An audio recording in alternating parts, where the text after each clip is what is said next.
This is the continual evolution of the East Coast beat for Spooktober.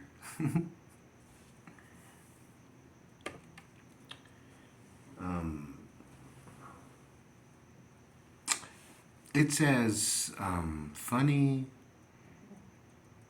as asking if Eddie Munster would wear that to school. Hey, does my outfit look like something that Eddie Munster would wear to school? To as unfunny as just feeling like, man, these people are treating me like I am a witch and they're going to burn me in my house as the neighbors stand by and watch. So hey, happy Spooktober, you know what I'm saying?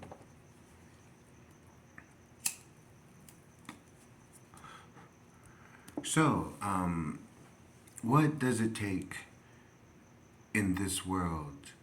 There have been questions asked about Eastern philosophy. From a Western point of view, the questions that couldn't be answered by Western thought, they asked Eastern thinkers. And one of the questions was, how do we escape our materialism? How do we escape our desire for such things that we consider a better quality and therefore worth more money? But how do I make the money? So somehow in the end, it's like the Western mind came upon this concept of what they like, what they find attractive, and what they don't like. So they went and asked another culture, hey, how do we escape that? How do we not like what we like? And the other culture, they liked what they liked. It's the way that it is. So, revelation. Imagine it's like in this world today, it's hard to say that it wouldn't be impossible to make $1,000,000. It's hard not to say that one or two men might not make all the money. This is history.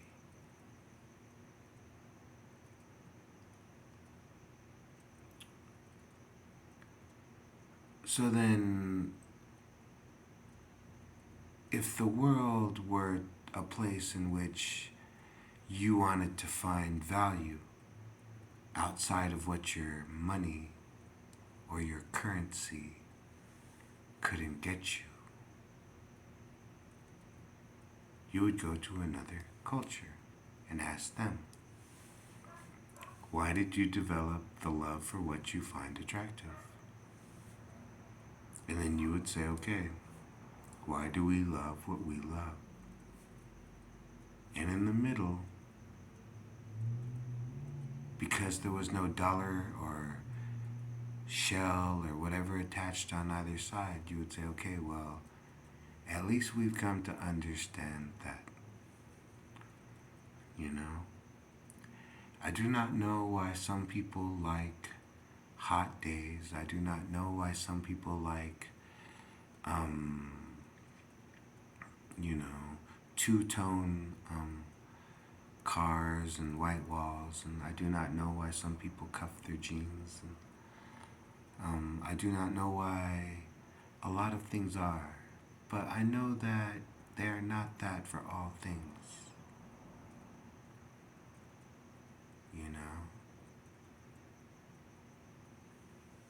And so the reality of the situation is,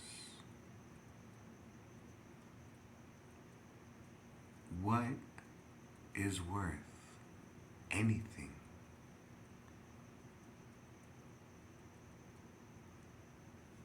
If it can't bring you back from non-breath being, what is worth anything?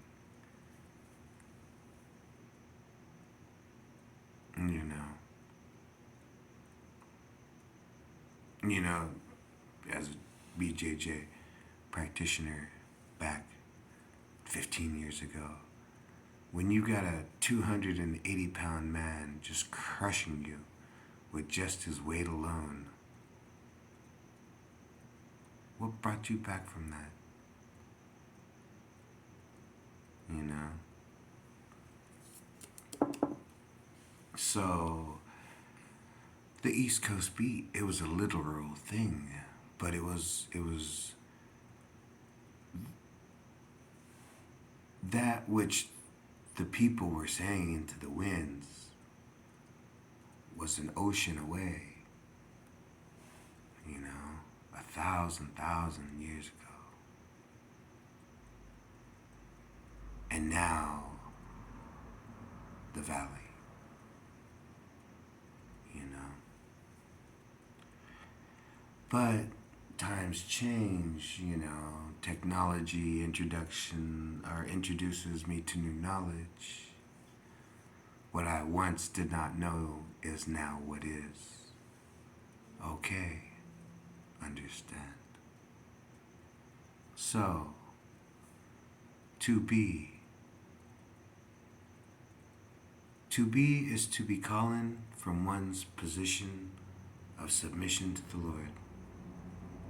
To be something in the name of the Lord, to express the power and the grace of the Lord upon the land.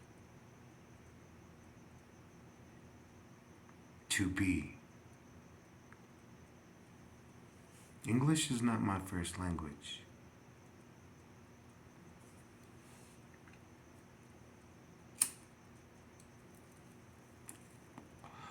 So, happy Spooktober. What could be the possiblest scariest thing in the world?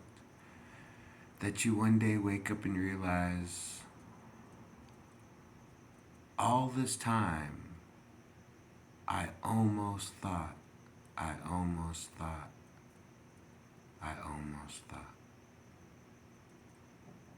you know. I mean, I haven't seen the worst of humanity. There's no way, you know. But I imagine that it's the calling to be, you know. If you look at old art, the people, the ones that weren't divine, the ones that weren't of the Lord, were all in a state of complete submission. Fingertips, elbows, knees, toes, head down. Complete submission to the Lord, the law of the land, the reason why the rain would fall. So, what can I say? You know, if I could be anything scary, what would I be?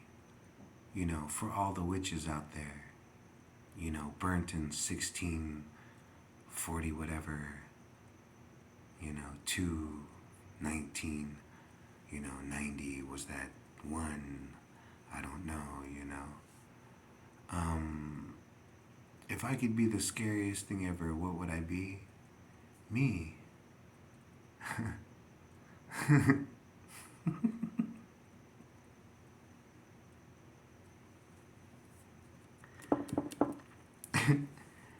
Me with a map, a pair of shoes that they can't trace back to me, bunch of 12-inch nails and a hammer, some gasoline,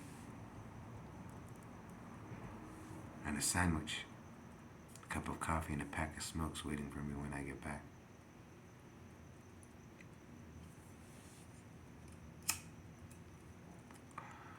You know, hey, you know, I mean,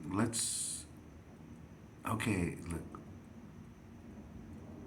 if you don't have too many dollars, then everything becomes worth so much. Why?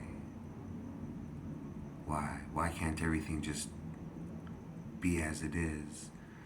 And then along the way, it's like, well, develop a sense of humor. Find things funny. Right? any yogi will teach you. Any change in your breath will create a new sensation. You know, oh, I see the stars. I see, you know, oh, I see the clouds parting. Breathe, breathe, you know. But no, develop a sense of humor. I mean, what's the worst thing that happens if you develop a really sharp sense of humor?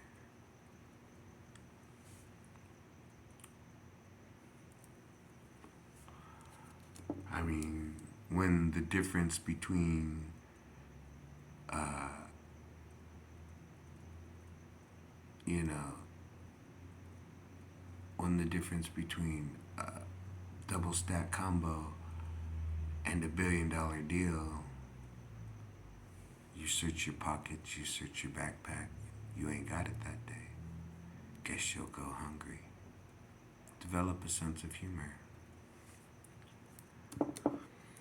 You know, one day it's like, hey, so the sun rises, right? Every day, right? You know, how many times you hear somebody say that in public? Hey, I bet the sun rises every day, right? Nobody even questions it. Of course it does. You're stupid. Uh huh.